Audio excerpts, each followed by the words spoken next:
This episode gets into dating and, yeah, some spicy sex talk. If you've got kids around or your grandma's sitting next to you, maybe throw on some headphones. Hi everybody, welcome to Fender Gender. I'm Emma, a trans man, filmmaker, and motorcycle lover, just out here figuring shit out like the rest of us. And I'm Maxine, your friendly neighborhood trans girl, lover of motorcycles and part-time agent of chaos. We're two trans folks with big feelings and bigger opinions, riding through life and talking about the shit nobody else wants to say out loud. Every week we unpack something real: gender, grief, passing, panics, friendships, families, all of it. This is not your clean-cut corporate podcast. It's just us, no filters, no rules, no binaries. Let's get into it. Yeah, so we took a week-long road trip. We went to Jasper and Banff. We filmed episode 2 in Jasper. This is episode 3 and we're back home. Yes, we're in Vancouver. We met a lot of crazy old people on the trip, right? Yeah. They liked to comment on our bikes, but especially your bike. It's so funny because we were saying that the way to end transphobia is for all trans people to get a motorcycle. And then people want to talk to you and hang out. And who do you think is the funniest person that we've met? Definitely the guy from Idaho. We met him in Banff, right? As soon as we pulled up, he came over and he said, "Is that a scooter?" And you're like, "Yeah, that's a scooter." And he was so, I guess, like so shocked that you rode all the way here with a scooter. And he started telling us about the story, how he rode 22,000 miles with his friend. And how long did it take him? Maybe like in 3 months? No, he said in 2 years. 2 years. Oh, yeah. 3 months would be crazy. Yeah, I know. You'd have to ride pretty non-stop. Yeah. So he told us that he was T-boned by a car and he flew 35 feet across the street. Insane. And he pointed out on the campsites how far that was. Yeah. And then he said that he fractured his bones in 15 different places. And then he told us he was wearing full riding gear, he had the boots and the pants and all that. And you suggested that the gear might have saved him. Yeah. And he said it didn't, right? Yeah, it wasn't the gear. It was the Lord. It was the Lord. The Lord with a hard R. And that's how we figured out that it was American. We had no idea that it was American. But as soon as I said the Lord, we were sure he was American. And he didn't know what BC or Vancouver were. Yeah, we said that we rode from Vancouver, and he said, "Where was that?" And we're like, "Oh, it's in British Columbia." And he's like, "Where's that?" Yeah. And I was so surprised because how did he get all the way to Alberta? We were basically on the border of Alberta and BC, and he did not know what BC was. Yeah. And Vancouver is also the biggest city in BC. He didn't know what Vancouver was. True. Didn't he mansplain something to you? Okay, yeah. Well, I don't know if it was mansplaining or he was just stupid, but he was Or he thought you were stupid. Oh, well, he was mansplaining the campsite rules to me, but that was kind of just justified because I was breaking the campsite rules. But he did explain them 5 times. Not 4 times, but 5 times. So you didn't hear him the first time? Not even the second time? No, every time he told me, I was like, oh, okay, thanks for telling me. And then he told me again. Yeah. Also, he repeated probably about 4 or 5 times that he rode 22,000 miles on his motorcycle. He was really proud of that. My favorite part was the last day, the following day when he was leaving. He waved at us again and said, have a good trip, guys. And remember, 22,000 miles. Yeah, that's what he said. We were like, okay. Thank you. Thanks for the good luck. What are we supposed to say to that? Yeah. Thanks, I hope we don't crash too. Exactly. I think in some way, I kind of feel weird when I meet people who used to ride motorcycles and have had accidents. And it's not that I don't want to know about their stories, but are you trying to scare me? Yeah, it kind of seems like bad energy. It's instead of oh, you're riding a motorcycle, I hope you be safe, don't crash. It's let me tell you about this horrible crash I had. It's not useful advice, you're gonna do anything with that. It's just hey, it's if you tell someone you're going to med school and they're like, oh yeah, I was in med school and it was so hard and I got burnt out and suicidal. What am I supposed to do with that? Maybe I'm built different. Sorry. Yeah. I hope I don't get T-bone. Yeah. Okay. No, the thing that he was stupid about wasn't the campsite rules thing. I was thinking of a different thing. And that's because he was looking at your bike and he's like, oh yeah, that's a shaft drive. Oh yeah, and then I was like, no, it's a belt drive. And he was like, oh yeah, you can see the belt there. And I'm like, he doesn't know what the fuck he's talking about. Like, yeah. I think like the oddest part I think about our trip is obviously we're both trans and I'm passing as a cis man. I think you know more than me about like motorcycles and you always fixing bikes. One thing that I find odd is how like we would constantly be approached by men and they would act as if I know more. I know a lot about motorcycles. Like I'm an expert in with like motorcycles and stuff. But then they wouldn't have like the same conversations with you. They would treat you as if you don't know or you just dumb. Yeah, I feel like that's sad. Yeah, I mean, I could tell you so many stories about men being stupid in the mechanics industry, like, because I don't work on motorcycles professionally, but I've worked on bicycles professionally, e-bikes. Yeah. But it's the same deal. Like, I feel like it's the similar kind of vibe. Yeah, just men assuming that women are dumber. Yeah. Men. Well, we are. Maybe sometimes. I can be stupid sometimes, you know that. There were a lot of other old people we met on our trip too. Like, I remember when we went to that stop in Clearwater, I think it was, and there was like this old couple in a car, and this woman was like, "Oh, is that an Indian?" You were like, "Yeah," and she was like, "She was my favorite." My grandpa had it. It was like her uncle, her grandpa. Or something. I think she said her grandpa. Yeah, had Indian too. Back in the day. Yeah, and he broke his shoulder and rode like 30 miles on a broken shoulder. And then what did she ask you? Well, my grandpa, he rode 30 miles with a broken shoulder. Can you do that too? And I was actually like, yeah, I think I probably can. Like, I hope I don't have to. What? Why would I test that? How would I know? What? Okay, will you break my shoulder? Let's test it now. Break my shoulder and I'll show you if I can. Should have said like, oh, I bet I could ride a lot more than that. I could ride 3,000 miles on a broken shoulder. 22,000 miles. Yeah. So pro tip, if you are riding a motorcycle and you're looking for a place to stay, there's this website. I think there's also a Facebook group, she was saying, called Bunk a Biker. And you can stay at people's places for free if you're riding a motorcycle. And we stayed at 2 Bunk a Biker places and it was pretty chill. Yeah, we met the first one we stayed at was this old couple, this retired couple. Their name was Diane and Todd. Okay, Diane and Todd. Yeah, they were very nice, very, very clean. I really liked them. And they were super, super sweet. And they even made breakfast for us the next day. Tasty. Yeah, and we really enjoyed their company. They invited us to stay in the basement suite. Mm-hmm. And when she was showing us around, and she was like, "Whoa, there's a couch, there's a bedroom," and she randomly slipped out. I don't know if you guys are a couple. You can share the bed. She was like, "I'm not asking. I'm just letting you know that I'm thinking about this." Yeah. Maybe you guys are a couple. You know, you can share the bed. Like, lady. We're obviously podcast bros. Like, don't you see the vibe? We have a boy-girl men's. And then the next day when she made breakfast for us, she was talking about how she's from Ontario. And I said, oh, I live in Ottawa for a couple of years. And she said, oh, I used to go to Ottawa to protest. And she was saying that she was protesting for a women's lib and stuff. And she randomly slipped. Also pride. Mind you, we never came out to this lady. Like, we never said, hey, like, we're trans or we're queer or we didn't say we're a couple. We just said, oh, okay, thanks. Yeah, we didn't say we're a couple. We didn't say anything. She's just assuming all of this. I mean, like, I think she's an ally. She was very nice. She's very, very, very respectful and very open-minded. And if I get to do this experience again, I would definitely stay with her, ask her to host us one more time for sure. You're also forgetting in the conversation, she asked me if I knew this random trans guy in Victoria.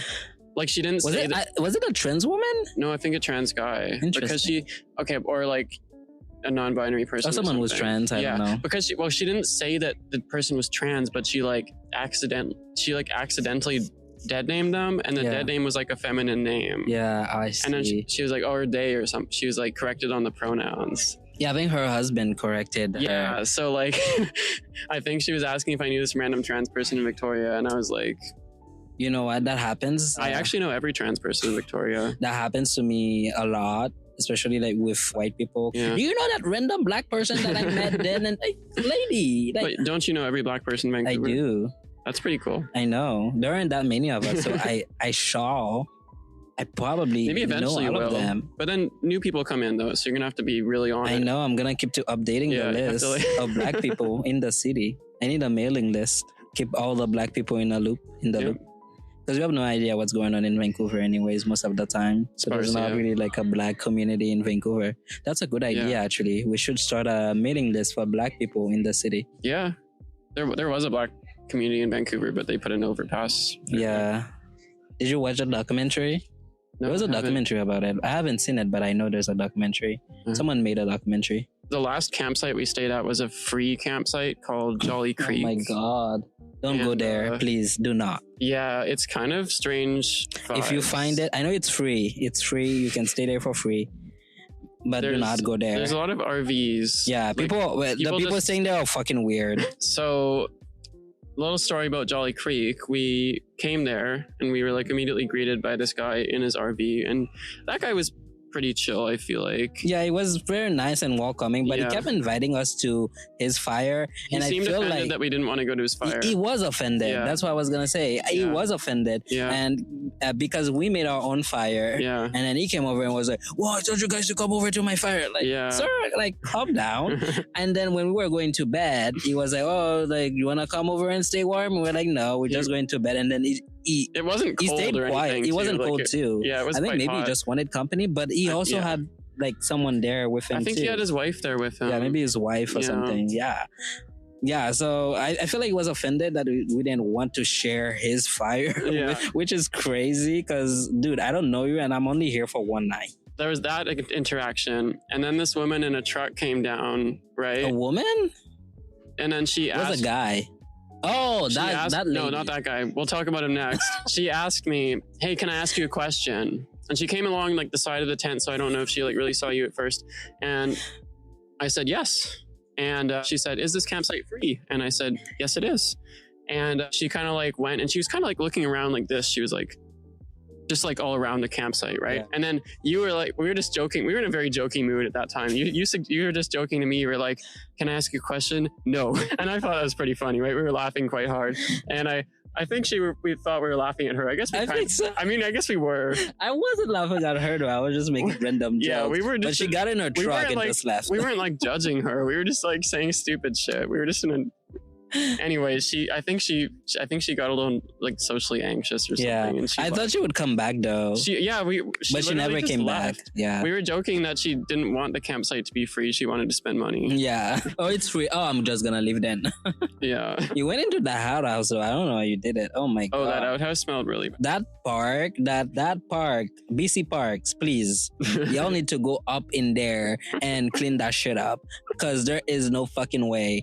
That park looked like it no one has like cut the grass in ages. Yeah. And that outhouse, I don't know how you did it. You didn't even go in there, did you? Yeah, but like you were dying.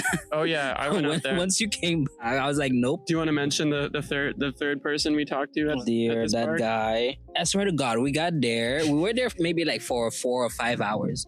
And there was this RV park. And I'm like, okay, well, they're not here. They're somewhere. And all of a sudden, around 6 p.m. or 7 p.m., I hear a voice. I'm like, what the fuck? And then when I'm looking, there's this guy coming out of the RV. Yeah. And we were so shocked because we thought it was empty. Like, we were like, I changed and you're there. I was I was literally peeing back there. I'm like, did you see my ass? Anyways, I think that guy was also like, he was like an alcoholic. Oh, definitely. Yeah. He seemed so, I could smell it on his breath. Yeah, it was crazy. So wasted. And that other guy was already the first guy that we spoke to. He was like, yeah, he's probably dosing on like sleeping pills or something. Yeah, but then he came over and started telling us stories. And was like, oh, you guys came on motorcycles? Yeah, how big is your motorcycle? 1900 cc. 1900 cc's? Oh my God, like, fuck. I mean, that's a pretty big engine, to be fair. Yeah, but his reaction. Well, he was wasted. Yeah. Okay, but before that though, when he came out, he like basically threatened us that if we touched any of the people's stuff, he was on the other RV, the one that was actually empty. Yeah. And then he said he had like a rifle in his cabin, and we were like, "Whoa, okay, we're not gonna steal their stuff. Don't worry. We're just making a fire in the fire pit because there's a fire pit here." Like. And it's like, we're here to steal like some camping chairs.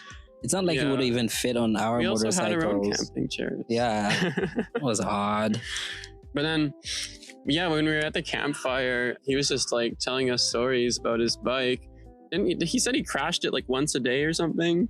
Like I think he said that he would constantly ride it drunk or something. Yeah, I don't think that man has ever been sober one day in his life, like ever. Because he was sipping on some wine the whole time he was talking to us. And he kept talking about like how he's been living in his RV for what, like 3 or 5 years. And every once in a while, like he has no decorum whatsoever. Talking crazy like this in front of a lady. Well, yeah, he didn't. Yeah, he said that. What did he say? Once in a while, he goes into town and he gets a blonde bitch who's not as smart as him. That's an important qualifier. He said that. Yeah, that is insane. Yeah. Well, it's true. He might be smarter than me, so maybe I could fit the bill. I'm not a blonde bitch. I'm not really blonde, but I have like a bit of bleached hair here. You have to go more blonde. Yeah. You're not blonde enough for him. Maybe I'm smarter than him, though. Maybe he's gonna fold if you go up to him and be like, "Hey, I'm trans." He'll be like, what's it smell like down there? Ew. Crazy work. Maybe we can cut that. No, bloopers. These are the contents we're gonna get on the Patreon. This is for the reels. No, this is for the Patreon. If you're trans, you can go on a road trip on your motorcycle. We did it. Yeah, we did it. We survived. Yeah, we felt like it was safe. I never felt unsafe as a trans person. I felt okay. Maybe don't go by yourself. Yeah, maybe go like with a buddy. Yeah. Same way that we did. I mean, you could go by yourself too. I'm sure it'll be like an experience and stuff. But like, if you're going, but two is better. Even than if trans, if you're going by yourself, like if your bike breaks down in the middle of nowhere, you're kind of fucked. If you run out of gas. Yeah, I almost ran out of gas. Yeah, make sure you have a jerry can. I mean, we had one, but still. Yeah. Yeah. It was a beautiful trip though. Like there was tons of beautiful mountains. And yeah. Shit. And, like we saw some animals. Like we saw some bighorn sheep. We saw some deer. But we went to Mount Robson, Jasper, Banff.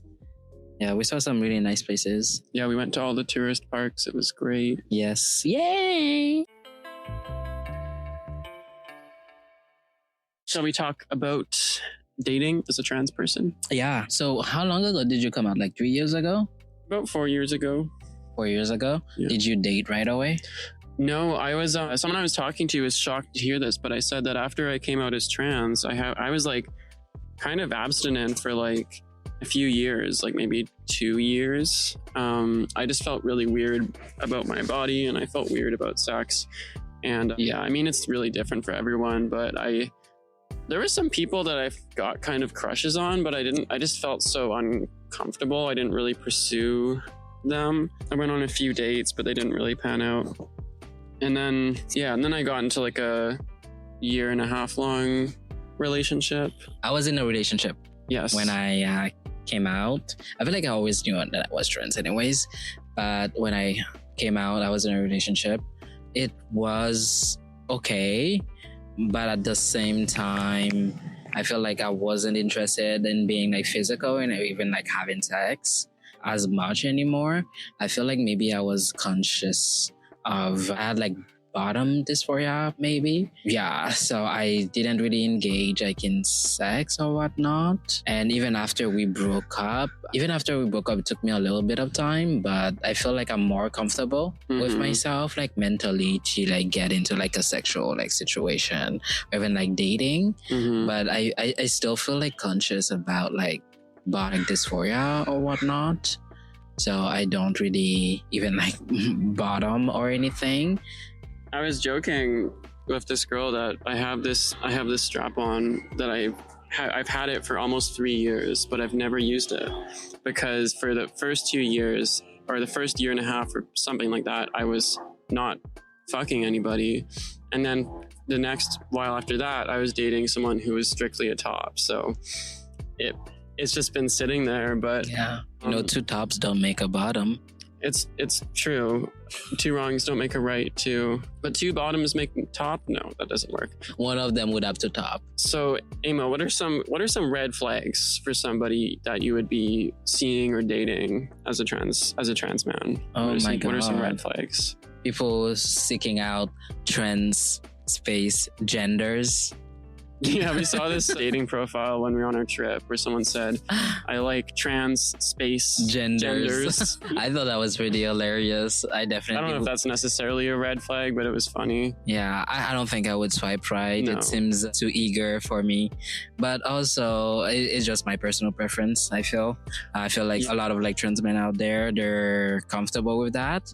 They like it. So. I think me personally, unless the person's also trans, if somebody is like specifically seeking out trans people, unless they're also trans, it does make me sometimes slightly uncomfortable because it feels like they're seeking me out not because I'm me and because of just the way I am. Yeah, because you're trans. Specifically because I'm trans. Yeah, and I think like that's a big problem for me. And I'm not here to tell people how to date or what to do with their lives. I'm just here sharing my experience and what I like personally.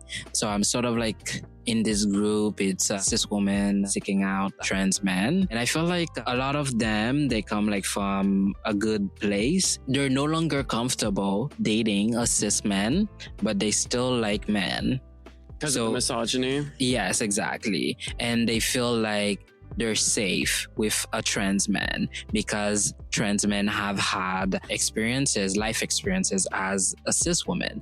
But in my opinion, I feel like it depends of how you were raised, your morals and your values. Just because someone is a trans man doesn't mean that you will be safe with them, because a lot of trans men can be toxic. So just putting in your head that you will be instantly safer with a trans man, in my opinion, just like you're just lying to yourself.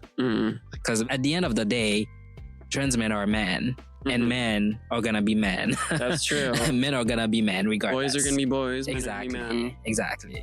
Do you think that part of it could be coming from where like they haven't really fully internalized that trans men are men? So they're like, oh, they must have they have that experience, so it must be like essentially. Yeah, exactly. I feel like some like straight cis women, they do come a place of like good faith. Yeah. But at the same time, I feel like in the back of their mind, they think that trans men are a subcategory to cis men. It's like, oh, cis men are toxic, cis men are this, but I'll go for a trans man. Yeah. And also too, I would mention that like just because someone has experience as a woman or even is a woman doesn't mean that they don't subscribe to like patriarchal ideology, because I've spent a lot of time around lesbians in like the past 5 years, and I've witnessed some pretty severe abuse in lesbian relationships, and a lot of it had to do to like toxic kind of masculine mindsets where people kind of don't really see their partners as really full humans because they're women, and they just want I don't know, like I've met a lot of lesbians who have similar attitudes about women to a lot of toxic straight guys. So I feel like people kind of make this essentialism thing where they're like, just because someone has this experience means that they're not going to be a certain way, but it's like people are all kinds of ways, right? Like people. Yeah, and I also feel like domestic violence is a subject that is really not talked enough in the lesbian community. Yeah. And it's sort of like swept under the rug, especially if it's a femme lesbian woman perpetrating that behavior.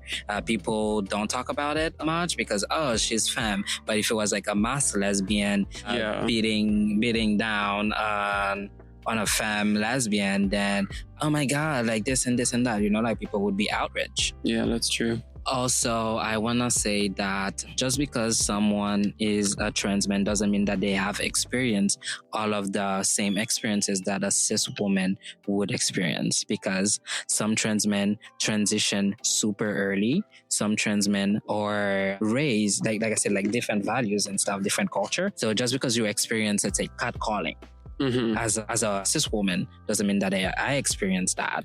I mean, I did, but I'm sure like there are like some trans men out there. I've met trans men who transitioned when they were like young teenagers. Exactly. And took puberty blockers and stuff. So like their experience is probably definitely a bit different. Yeah, so I'm sure there are like some trans men out there who hasn't been like a victim of catcalling. So saying that I feel more comfortable around trans men just because they had woman experiences. I feel like it doesn't fully apply here. Yeah, it doesn't always track. Exactly. And it's also like perpetuating that idea that trans men are not men, and I don't like that. Yeah, no, I totally agree because like something that I think very firmly is that trans women are women and trans men are men. And I feel like a lot of people will say these things, but they'll kind of apply it selectively. Like they'll say this, but then they won't really consider the whole implications of that. And like for example, I'm in this Facebook group where trans people post their Grindr screenshots, and there's been times when there's been like a Grindr conversation and there's a trans man being very misogynistic towards the person who posted. And every time I've seen that, people are like, this is probably a cis man pretending to be a trans man on Grindr. And when I see that, I'm thinking like, it might be, it's entirely possible, but I think people should maybe like, I'm like, why do people jump to that? Like, it could just be a trans man who's internalized some misogynistic thoughts. Yeah, and that is totally real, and that it is a reality. I can say personally, in the past, like I've had like some like misogynist thoughts and stuff, and I've had to literally unlearn those things. Like, yeah, you are most likely probably safer with a trans man than a cis man for sure, but don't get comfortable. That sounds so ominous. I know. I've also met trans women who are creepy and like non-binary people who are creepy. Like, just I guess if you're dating as a trans person, just be aware of red flags and bad behavior. Or not even as a trans person. If you're dating, just be aware of bad behavior regardless of the gender. Like, don't gaslight yourself into thinking that because someone's X gender, they can't treat you poorly in XYZ way. Like, yeah, and I think that's the point we're trying to get across here, and that's what we are trying to say. And we're not even like trying to bash anyone and say like trans men are bad, this and that. No, we're not trying to say anything of the sort. I'm just saying don't put blinders on and speak with the person that you are intending to date. Know what their values are, know what their morals are, get to know that person. Don't just assume that just because this person is trans that they're automatically a good, perfect person with no flaws. Well, I am, but maybe other people aren't. I know I am too. Oh yeah, that's why we're making this podcast. I know. So everyone else can appreciate our perfection, really. Yeah, period. Actually, we were just talking about this character in Squid Game, how there's this trans woman character and she's like so perfectly moral. And everyone's like, this is amazing. And we'll do another episode where we talk about that. And we're going to say like, you know, sometimes trans people have flaws. We're not all perfect. Yeah, exactly. And again, we are, but you know, not all trans people are. At the end of the day, trans people are human and we have feelings. Just people. We have thoughts and stuff. Yeah. Yeah. Well, my head's empty most of the time. Same. My head is empty right now. I also don't have my own opinions. I just like get them sent to me by like the deep state, and then I get my money transferred for me to like have like the right thoughts. No, I'm just joking. You are actually insane for that. Yeah, no, I'm insane. Yeah, legally insane. Some trans people are insane. Like you? Like me. Yeah. Have you had like any bad dates? I haven't really been going on dates with cis people that much these days. I've been in like my T for T lesbian era right now. Work. Actually, a few weeks ago, I went on a date with this trans girl and I took her for a ride on my bike. And we had like basically just met, like we had dinner and then she kind of like squeezed my boobs and that was really weird. I didn't like that. I guess when I'm on like the apps, I've got a lot of weird messages on apps for sure, 100%. I think the funniest interaction I've had was on Grindr, and this guy messaged me and he said, "Hey, are you hung?" And then I said no, and then he blocked me. It's not even like a very bad interaction. It was just funny.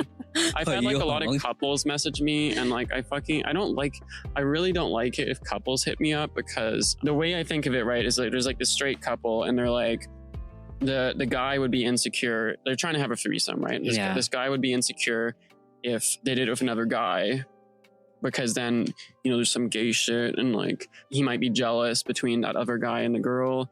And then the girl doesn't want another girl because then she's gonna be jealous that like this guy is fucking this other girl in front of her. So they're like, you know what? Who's someone that we can like both equally dehumanize? A trans person. Yeah, usually they're just looking for a unicorn. I don't like people looking for turds at all. Called. Yeah. Not interested in couples. If you're a trans person who has been a unicorn and enjoyed that experience, I'm deeply curious. Yeah, let us know. Send an anonymous submission. Yeah, we want like a voice calling on the show or something. I'd love to hear about that. We have a link on our website, so just follow there. I don't think I've ever met a trans person who's willingly put themselves in that situation. Same. But if you have, let us know anonymously. Yeah. Okay, I guess one thing I'll say about men hitting me up is that I have a strong preference towards bisexual men personally, and this is such a personal preference. Like, I know trans girls who prefer straight men, I know trans girls who will sleep with gay men. For me, I don't really like when gay men hit me up that much, because I'm like, if you're gay, you like man, right? Like, I'm not a man. Like, why are you hitting me up? Like, I'm not gonna do that for you. And then when straight men hit me up, like, it doesn't make me feel weird about my gender, because, you know, like, they're into women. Yeah. But the thing about straight men is I feel like a lot of times straight men will sleep with trans women, and then after they bust, they get this like withdrawal mode. Yeah. I think I saw this YouTuber and she called this transsexual withdrawal symptom, TWS, where the straight men they'll finish and then they're like, they get all insecure all of a sudden because they're like, oh my gosh, this girl is trans. Like, am I really straight? I mean, they're having this whole crisis of sexuality. And it's like, I don't want them to take that out on me. Yeah. I don't want that. Yeah. I totally get that. I don't date lesbian women. Since I've started like transitioning, I don't even go for lesbians anymore. I don't even think lesbians would go for me. I mean, some people are all sorts. I don't even try. I don't even go for it because I don't see the point. I do know a trans man who's in a long-term relationship with a cis woman, and he calls it a lesbian relationship. Yeah, were they together before? I'm not sure. Yeah, okay.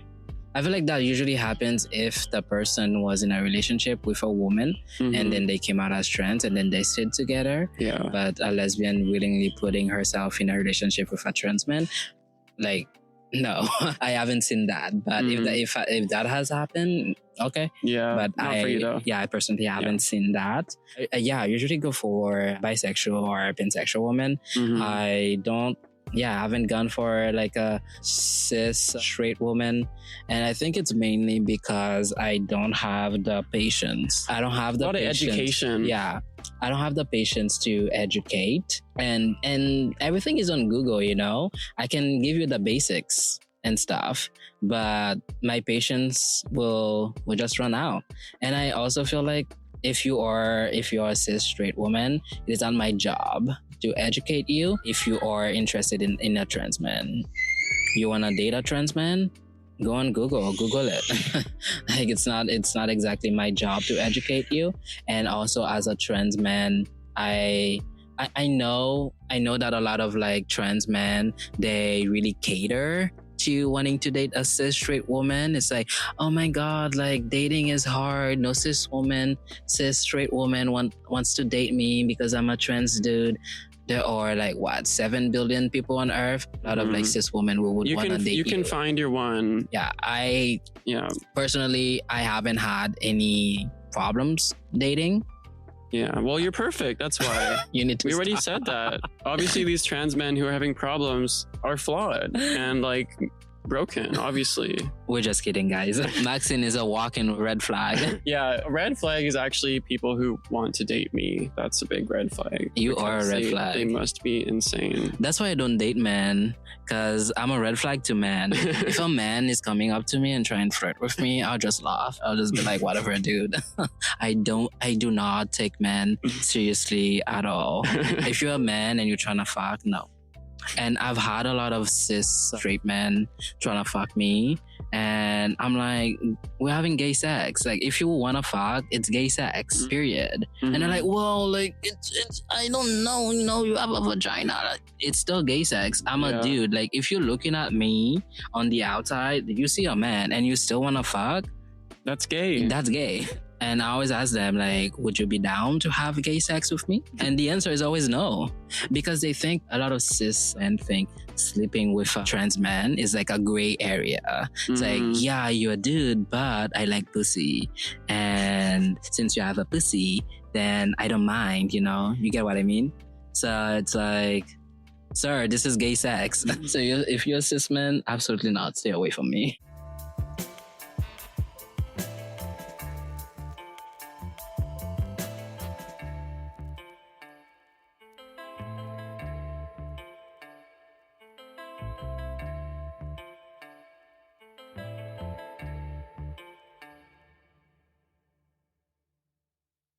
I was talking about trans men who are like struggling, like dating, and like specifically go for like cis straight woman and saying like no cis straight woman wanna like date me and stuff. And the thing is that there are so many like queer women out there who would wanna date trans men, and a lot of people think that because you're a trans man, the dating pool it becomes smaller and smaller for you. No, and I know there are a lot of cis women out there, cis straight women, who would be open to dating a trans man. But if you as a trans man you're having difficulties, you're having issues finding a partner, there is a bigger pool who would date you out there than you think. There are bisexual women, there are pansexual women, there are also women who identify as queer who would be more than open to date a trans man. And personally, I haven't had any issue. Like, I've been single for the past like 3 to 4 years. I've gone on so many dates. I've gone on a bunch of dates. And I think also it's a matter of like confidence and how you carry yourself and put yourself out there when you're speaking with women. If you're making yourself feel small and you're not very like confident and stuff, girls are not even gonna pay attention to you, because usually women like when you lead. Because if you put yourself out there positively and you become like this like confident, fearless person, you will attract the right kind of people, and you won't have a lot of difficulties finding a partner or even like dating. Absolutely. And also desperation and incel behavior are big turnoffs to women. Yeah. Please do not be desperate. Like, do not take anything. It's not the end of the world because you get rejected. Just because you want a woman doesn't mean that you have to be in a toxic relationship with someone. Oh, but like, she would date me. Oh, she chose me. Oh, she's giving me a chance. If this person is not nice, if they're a horrible human being, you don't have to just because you're desperate, you know. Take your time, find the person who is your match, and if you are patient, you will find that person. Yeah, totally.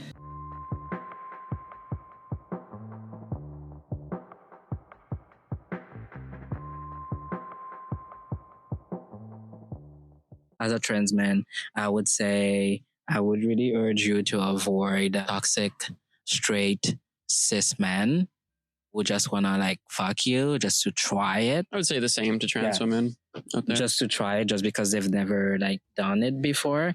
And if it's cis straight guys saying, or they don't think it's gay sex just because like, you know, you don't have a penis down there, then they're not for you. They just want to try you. So I would totally avoid that. Personally, I would avoid someone who makes me feel like trans men are not men, will like separate me from like the other men. Like I've sort of like been on dates with people who identified themselves as like lesbian, and when I say, hey, like I thought like you don't like men, what are we doing?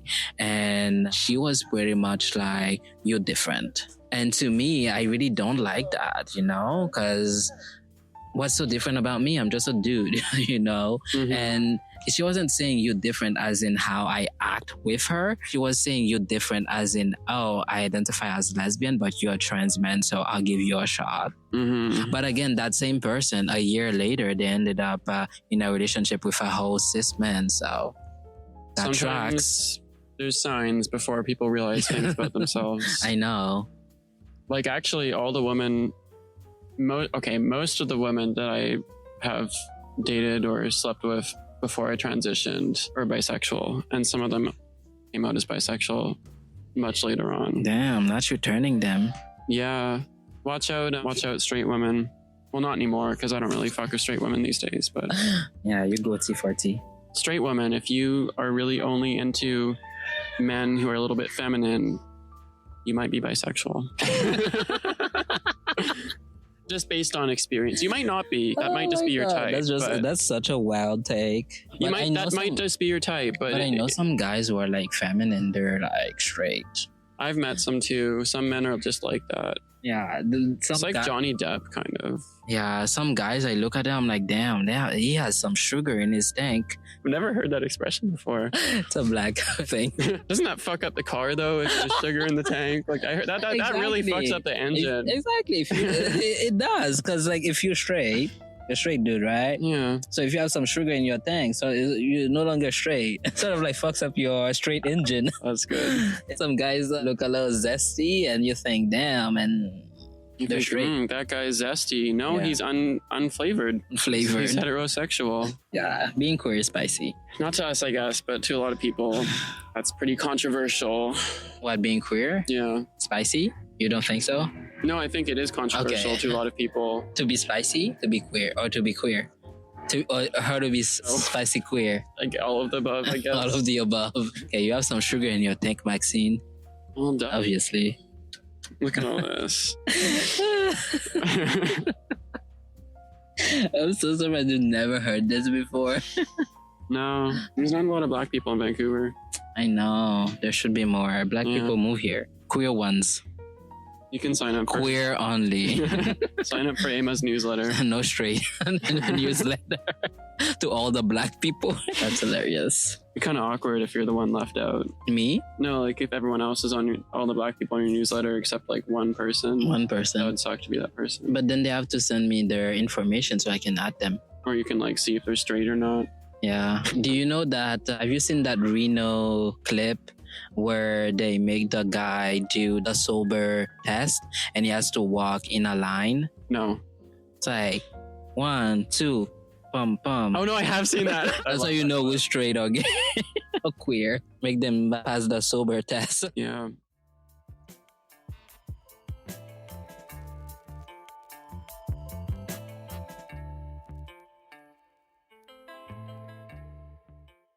I'm shooting blanks, just so they might be a turn off to that. So we can't make that baby anymore.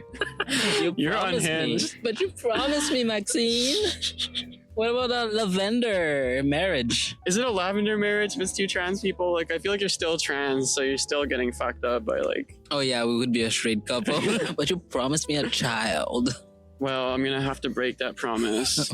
Oh, that's sad. I unfortunately can't get pregnant. I'm gonna have to break up with you. We can't do this podcast anymore. I think by the time before I die, I would like a trans man to get me pregnant. That's what we need the surgeries to advance so we can get to that point. It's gonna have to happen before I hit menopause. So let's hurry it up, doctors. Let's get that medical research going. Let's swap. I'll put my uterus in you and I'll take your balls in your dick. I have a hatchet at my house. We could do some DIY. Let's do some chopping. Let's get chopping. Oh my god. But at some point in 20 years, you gotta give me a baby. I'll promise you that. Pinky promise. Oh my god, we'd have to try multiple times until I get pregnant. But seriously though, it would be nice if a trans man could. But also, I'm happy that trans men can't, in a way, at least for me. Because, oh my god, like I think I would have like dozens of kids. I will say, if I was a cis woman, I probably would be pregnant by now. Not on purpose, though. There are methods. You can have a DUI. No, DUI? No, that's when you get caught drunk driving. You can get that as a woman. Being a woman does not prevent you from getting a DUI. Just legal advice here. IUD is what you're thinking of. It's a DUI. You can get a DUI. It's actually not advised to get a DUI when you're pregnant because you're not supposed to drink when you're pregnant. You can cause fetal alcohol syndrome. Exactly. Okay, the fact that your brain went there is crazy. You can get a DUI. You can get a DUI when you're pregnant, though. That also doesn't exempt you.